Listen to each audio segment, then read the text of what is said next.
Бидний ихэнх нь од харах гэдэг энэ үзэгдэлтэй таарч байсан байх. Тэгээд хаанаас хинээс ч юм сонсноороо эсвэл хувьдаа өөрийн гаргалгаагаа хийгээд тархиндаа тайлбарлаад өнгөрсөн байх. Гэхдээ нийтийн дунд од харах гэж яригцаар заншсан энэ хаширхалтай байгалийн үзэгдлийн цаад учир нь яг юу вэ?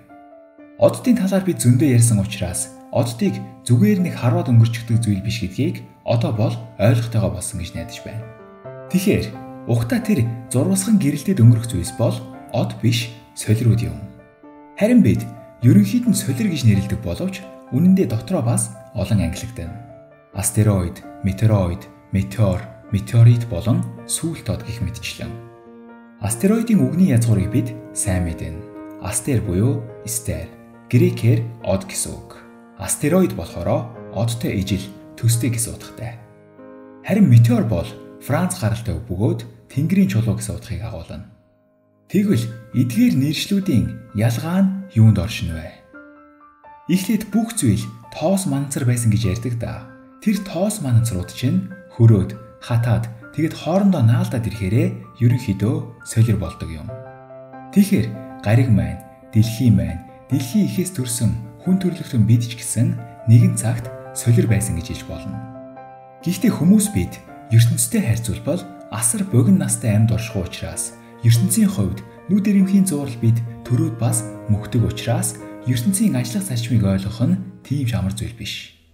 Солируд нийлээд дэлхийг бүтээсэн гэхээр нэг л толгойд бууж өгөхгүй байгаа биз? Солируд сансраас усыг авчирсан гэхээр бас л үнэмшилтэй санагдахгүй. Магадгүй солируд огт байгаагүй байсан бол энэ онолт хамгуудыг гаргаж буй бид үүсэхгүй байсан байх. Гэхдээ аз болоход солируд байна. Ангараг болон бархас байдын хоорондох зайд хэдэн саяараа, астероид болон метеороидуудаас бүрдсэн солирын бүслүүр байна. Цаашлахаас өмнө астероид болон метеороидын ялгааг гяс тайлбарлажгая. Ер нь бол 10 метрээс өргөн диаметртэй сансрын биетийг астероид гэд байгаа юм. Тэрнээс жижигийг нь метеороид. Дийлэнхтэй хүлээн зөвшөөрөгдсөн хувилбар нэм боловч яг албан ёсны тайлбар бол байхгүй. Ерөнхийдөө томхон солирыг астероид, жижигийг нь харин метеороид гэж ойлгож болно. Манай систем дэх чулуулаг астероидуудын дийлэнх нь сая ярьсан ангараг болон бархас байд хоёрын хоорондох астероид бүслүүрт байна. Учир нь хатуу биетүүд нартай илүү ойрхон байдаг учраас дотоод дөрвөн гариг хөрст гадаргуутай байдаг тухай бид өмнөх бичлэгүүдээр ярьсан. Угтаа бол ангараг болон бархас байд хоёрын хооронд нэг гариг байх ёстой байна гэх гаргалгааны математик цооцооллыг нь айл 200 жилийн өмнө хоёр герман эрдэмтэн бодож олоод тэгээд тэдний гаргасан онолын дагуу одоо оромжид нэг төрлийн гариг ангуучлал гарсан бөгөөд астероид бүсэд байрлах одоо гариг Сирисийг илрүүлсэн байдаг. Ийхүү нэг хэсэг Сирис нь Нарны аймгийн 4 дахь гариг хийгдэж байсан ч төд удалгүй түүний тойрог замд өөр бас хэд хэдэн томоохон астероидууд ирсэн учраас түүнийг гаригийн тоноос хассан байна. Учир нь гариг болохын тулд эхний ээлжинд тогтвортой тойрог замтай бас өөрийн тойрог замдаа эзэн болох ёстой. Дэлхийн ван буюу Плутоныг гаригийн тоноос хассан шалтгаан нь бас үүнтэй холбоотой. Учир нь түүний тойрог зам нь далай ван буюу Нептуний тойрог замтай огтлолцдог бас хазгай байрлалтай байлаа. Хэрв бархас байд буюу Жупитер байгаагүй бол магадгүй астероидын бүслүүдэх солируд хоорондоо нийлээд сар шиг хэмжээтэй нэг гариг үүсч болох байсан. Гэхдээ бархас байдын итгэмээргүй хүчтэй таталцал нь астероидуудыг хоорондоо нийлээ, нэгдээ, тэмцээг их орлогод нь үргэлж саад босоор иржээ. Бас энэ зурган дээрээс харж байгаачлан бидний дийлэнхийн буруу ойлгосоор ирсэн нэг зүйл бол астероид бүсдэх солируд хоорондын зай юм. Кинон дээрээс бидний үзэж тасснаар энэ бүслүүрийг нэвтрэх нь маш аюултай, бас нарийн жолоодлого шаардлагатай ажил мэт харагддаг. Гэвч үнэндээ тийм биш юм. Астероид бүслүүдэх солируд хоорондын дундаж зай нь 1 сая км орчим. Өөрөөр хэлбэл сар руу нисээд буцаж ирээд дахиад буцаж очихтой ижил зайтай гэсэн үг. Ийм нэгтаршил багтай мөртлөө дүрслэл дээр буунгууд ингэж харагдаж байгаа нь ерөнхийдөө сансардах биетүүд хоорондын зайг дүрсэн дээр буулгах боломжгүй учраас тэр юм. Зөвхөн зүйрлсэн хэлбэр нь учраас жинхэнэ орон зайг тусгаж чадахгүй. Бодит байдал дээр бол сансар окторгүй итгэмээргүй удам. Бас дээрээс нь астероид бүслүүрдэх биетүүд өөрсдийн гэсэн тогтвортой тойрог замаа нэгэнт олчихсон учраас тэр болгон замаасаа хазайна гэж байхгүй. Маш ховор тохиолдолд ангараг гариг астероид бүслүүрээс зарим солилыг татаж гаргаад тэгээд тэр нь явандаа манай гаригийн тойрог замтай огтлолцох магадлал бий. Эсвэл биднийг хамгаалдаг гэд байсан бархас бад маань яг эсрэгээр нь зарим солируудын тойрог замд өөрийн таталцлаараа нөлөөлөх боломжтой. Мөн үүнээс гадна тогтсон астероид бүслүүрээс өөр тойрог замаар аялах солирууд бас бий. Тэднийг Аполло астероид эсвэл Аморс гэж нэрлэх агаад хизээ нэгэн цагт нарны аймаг дахь гаригуудын нэгэнтээ мөргөлдөх тавилантай. Гэхдээ ямар ч байсан мянган жилийн дотор дэлхий тамиг мөргөлдөхгүй. Ер нь дэлхий дээр унаж буй солируудын дийлэнх нь астероид бүслүүрээс биш, гадаад солирын бүслүүр буюу Kuiper бүслүүрээс ирдэг. Байзаарай, Kuiper бүслүүр гэж бас юу гэлээ? Ерөнхийдөө манай системд 3 үндсэн солирын бүс бий. Астероид бүслүүр, Kuiper бүслүүр болон Оортын үйл. Астероид болон Kuiper бүслүүрүүд бол нэрнээс нь ойлгож болохоор бүслүүр хэлбэртэй, тойрог замтай, гариг болж чадаагүй сансрын биетүүдийн хэсэг юм. Бас бархас байдын Лагранж цэгүүд дээр мөн цөөн хэмжээний солирууд түгжигдсэн байгааг харж болно. Харин Оортын үйл бол тодорхой тойрог замгүй, бүрхүүл маягийн бүтцтэй, нарны аймгийн гаригуудын үүсэлд орж амжаагүй атлаа системээс маань гараад явъя гэсэн ч нарны татах хүчинд хүлэгдээд үлдсэн нартай нас чацуу хадуулаг биетүүд юм. Оортын бүсэд эсвэл Kuiper бүслүүд орших биетүүд ихэвчлэн хөнгөн буюу мөсрөх солируд байх төлөвтэй. Энэ бүсэд өрнсөн солируудын мөргөлдөөнөөс шалтгаалan зарим солируудын зам нь хазайж нарыг чиглэн оддог.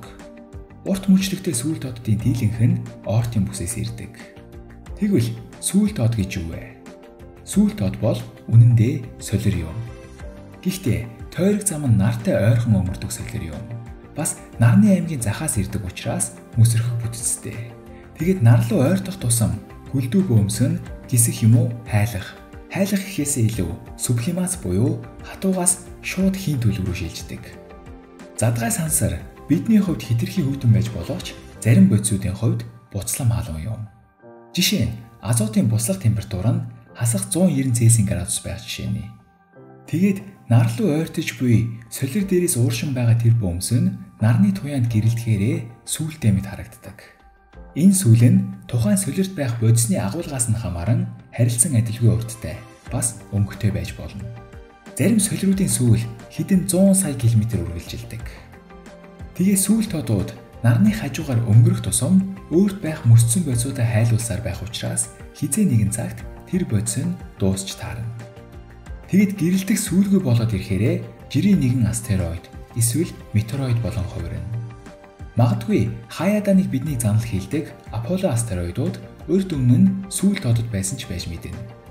Зарим солирууд буцаж явахдаа бархас байдын хажуугаар өнгөрч таарвал түүнээс таталцлын дэмжлэг аваад хурдаа улам нэмэх ба ийхүү үргэлжилсээр тойрог замаасаа гарan манай системийг орхин одох тохиолдолч бий. Эсвэл эсрэгээрээ. Жишээ нь 65 сая жилийн өмнө дэлхий дээрх амьд организмуудын 70% нь үгүй хийсэн гэгдэх аврах солир Kuiper бүсээс ирсэн сүүл тод байх магадлалтай. Гэхдээ иймэрхүү том солирын эсрэг үлэг гөрүүлүүдийн хийж чадах зүйл харамсалтай нь байгаагүй. Харин бидэнд байгаа юу? Энэ магадгүй өөр нэг бичлэгийн сэдв байж болох юм. Ямар ч байсан шинжлэх ухаан технологи хөгжин буй энэ үед эрдэмтэд, одоо орончид, судлаачид хаана ямар хэмжээтэй солир байгааг, тойрог зам нь яаж байгааг, бидэнтэй мөргөлдөх магадлал хэдэн хувьтай байна, хизээ бидэнтэй ойрхон өнгөрөхөөр байна гэдэг судалгаануудыг чадах чинээгээрээ хийсээр байгаа. Тэд ихэвчлэн астероид буюу томхон хэмжээтэй солируд дээр төвлөрдөг. Метеороид буюу жижиг хэмжээтэй солируд угаасаа бидэнд аюул учруулж чадахгүй учраас тэднийг хайж цаг зав өөрөх шаардлага байхгүй. Учир нь ихэнх метеороидууд дэлхий рүү унах үедээ агаар мандалд шатаад алга болчихдог. Энэ шатаж буй үзэгдлийг харин метеор гэж нэрлэдэг юм. Монголоор бол толир. Нийтийн дунд од харах гэж яригддаг энэ үзэгдэл бол үнэн дээр агаар мандалд шатаж буй толирууд юм. Зарим чансаатай метеороидууд харин шатаж дуусалгүй газрын гадар дээр буух тохиолдол бас бий. Үүнийг харин метеорит гэж нэрлэнэ. Монголоор бол солир. Жинхэнэ утгаараа. Нэг солир газарт унах хүртлээр явахын тулд бас нэлээд амаргүй давааг туулна. Хэрв та анзаарсан бол газарт унсан солируудын дийлэнх нь металлаг эсвэл хатуу чулуулаг бүтцтэй байдаг. Учир нь агаар мандал руу унаж буй метеороидууд маш хурдтай. Секундэд хэдэн 10, магадгүй 100 км-ийн хурцтай учраас агаарт байх молекулуудтай мөргөлцөөр байх болно. Үүний үр дүнд итгэмээргүй үрэлтийн хүч бас даралт үүсэх бөгөөд температур нь бас ихснэ. Ийхүү ихэнх хэсэг нь агаар шатаад дуусах бөгөөд хэрв шатаагүй үлдсэн бол доошлох тусам улам их даралттай тулгарна. Учир нь далайн түвшин рүү ойртох тусам хүчил төрөгчийн хэмжээ бас даралт нь огцом ихсэх тул зарим соёлрууд яг газардахаас өмнө агаарт дэлбэрэх тохиолдол бас байдаг. Үүний хамгийн тод жишээ нь 100 жилийн өмнөх тунгуусын солир эсвэл саяхан дэлбэрсэн Челябинскийн солир юм. Хэрв солир шатаж байх үедээ дэлбэрвэл fireball эсвэл болид гэж нэрлэх тохиолдол бас бий. Гэхдээ иймэрхүү том хэмжээтэй астероид дэлхийг мөргөх магадлал энэ жагсаалтаар харагдаж байгаа шиг бага. Тэгэд энэ магадлал жил ирэх тусам буурсаар байх болно. Бид өмнө нь ярьсан нэгэн цагт дэлхий солирын бороо цаашаа бүр солирын бөмбөгтөлөнд өртөн байж өнөөдрийнхөө төрхийг олж авсан тухай. Гэхдээ он цаг өнгөрөх тусам бидэндээ зам нийлэх солируутч багассан бөгөөд харьцангуй тайван бас тогтвортой мөчлөгт бид амьдарч байгаа нь завшаантай хэрэг юм. Хэрвээ та сарыг анхааралтай ажиглавал түүний сая тэрбум жилүүдийн турш солиудад бөмбөгдүүлсэн царайг нь анзаарах боломжтой. Сарны цөм нь бараг унтарсан гэж хэлж болохоор сул учраас агаар мандал бараг байхгүй гэмээр бага. Тийм болохоор салхи, уур амьсгал, хөрсний гулсалт, элэгдэл хэмээх зүйл байхгүй учраас солиудын үүсгэсэн эдгээр тогоо буюу кратерууд тэрбум жил хэлбэрээ алдалгүй оршин тогтносоор байгаа юм. Харин дэлхийн гадаргуу бол амьд хөрс билээ. Солиудын үлдэгдлийг олно гэдэг бол амаргүй ажил. Мэдээж сансраас солирыг шүүрээд аваад ирэх хэмжээний технологи хөгжих хүртэл солирыг бидэн дээр ирэхийг нь эсвэл ирсэн солирыг нь олж илрүүлэх ажил бидэнд ногдож байгаа юм. Солируудыг судалснаар сансрын талаар, ертөнцийн талаар, гаригуудын талаар, бодисуудын талаар мөн магадгүй өөрсдийнхөө үүслийн талаар танин мэдхэд маш хэрэгтэй чухал мэдээллүүдийг эзэмших боломжтой. Учир нь солируд байгаагүй бол магадгүй бид өнөөдөр оршихгүй байсан байх. Гэхдээ бас нөгөө өнцгөөс нь харвал бидэнд амьдралыг биелүүлсэн эдгээр чулуунууд эргүүлээд биднээс амьдралыг буцаан авах магадлал бас хэдий багч гэсэн байхгүй бол биш гэдгийг мартаж болохгүй. Яг нь нэг сайхан тал нь соёл иргэншлийг мань сөнөөх чадaltaй аврах солир бидэн рүү чиглээд ирж байгааг чимээгүй бааtruуд болох эрдэмтэн судлаачдын тусламжтайгаар төрүүлж мэдэх боломжтой. Гэхдээ түүнээс өөрсдийгөө аварч чадах потенциал хүн төрөлхтөн бидэнд байгаа юу гэдгийг бас тусна авч үзэх хэрэгтэй. За ямар ч байсан од харуулж буйг хараад нэг хүн тэнгэрт альжтай хөөрхий эсвэл миний од биш тэнгэрийн од гэд нулимаад өнгөрөхийн оронд тэрхүү үзэгдлийн цаана ямар учир нуудаж байгааг танин мэдэх хүсэл эрмэлзэлтэй болсон цагт харанхуйг зүхэж суухаар ганц ч гэсэн лаа хасах сэтгэлтэй болсон цагт магадгүй бид өөрсдийгөө тэнгэрлэг үндэстэн гэж худлаа цээжид илтгэхийн оронд тэнгэрийн юм ярьцгаахаа бойл гээд нариад өнгөрөлгүй үнэхээр тэдгээр асуудлуудыг нухацтай хилэлцдэг тэгэд хэрэгжүүлдэг тэнгэрлүү биш тэнгэрээс өөрсдийгөө хардаг үндэстэн болоход нэг алхам ойртох бизээ. Баярлалаа.